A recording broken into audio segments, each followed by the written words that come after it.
অন্যান্য সিনিয়র নেতৃবৃন্দ সময় সংক্ষেপে কারণে সব নাম নিলাম না।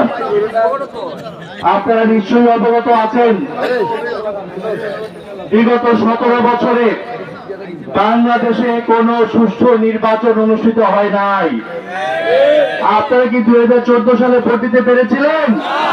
18 সালে, 24 সালে পারেন নাই। সময় এসেছে, সুযোগ এসেছে একটি নির্দলীয় নিরপেক্ষ তত্ত্বাবধায়ক সরকারের মাধ্যমে আগামী সংসদ নির্বাচনে আমাদের ধানের শীষের প্রার্থীকে বিজয়ী করে সংসদে পাঠানোর।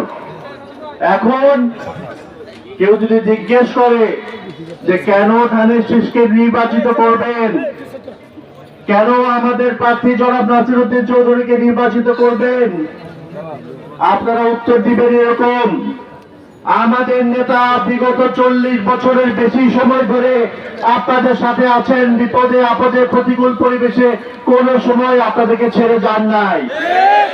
আমাদের বিপক্ষের দল, যার প্রার্থী যিনি দলের নাম নিতেও লজ্জাবোধ করেন, যার পূর্বপুরুষের কি অপকর্ম আছে আমরা এগুলো আজকে আর বললাম না, ওনাদের পোস্টারে দলের নাম পর্যন্ত থাকে না, স্লোগান পর্যন্ত থাকে না, সেই নাম পরিচয়হীন দলের প্রার্থী বিগত 24 সালের 5ই আগস্টের আগে গিয়ে কাউকে দেখেছিলেন আপনারা? কাউকে দেখে উনি এসেছেন নতুন, ওনাকে আমরা বলবো আরো সময় দিন, জনগণের পাশে থাকুন, তারপরে নির্বাচনের কথা চিন্তা ভাবনা করবেন।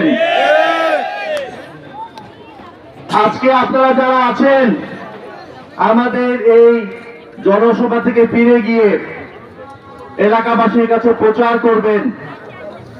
আমরা আমাদের ইশতেহারে ঘোষণা দিয়েছি, দল নির্বাচিত হলে আমাদের চেয়ারম্যান জনাব তারেক রহমান ঘোষণা দিয়েছেন, দল নির্বাচিত হলে আমরা ফ্যামিলি কার্ড, কৃষক কার্ড সহ আরো নানা রকম প্রকল্প হাতে দিয়েছি। শহীদ প্রেসিডেন্ট জিয়াউর রহমানের খাল খনন কর্মসূচি আবার নতুন করে শুরু করা হবে। দেশে যাতে উন্নত এই ব্যাপক সংখ্যার জনসংখ্যাকে জনশক্তিতে রূপান্তরিত করা যায়, এই জন্য ভোকেশনাল ট্রেনিং দিয়ে আমরা তাদের প্রবাসে পাঠানোর ব্যবস্থা করব, যাতে প্রবাসী মানে বেশি আরো আজাদের বিরুদ্ধে দুঃখিত।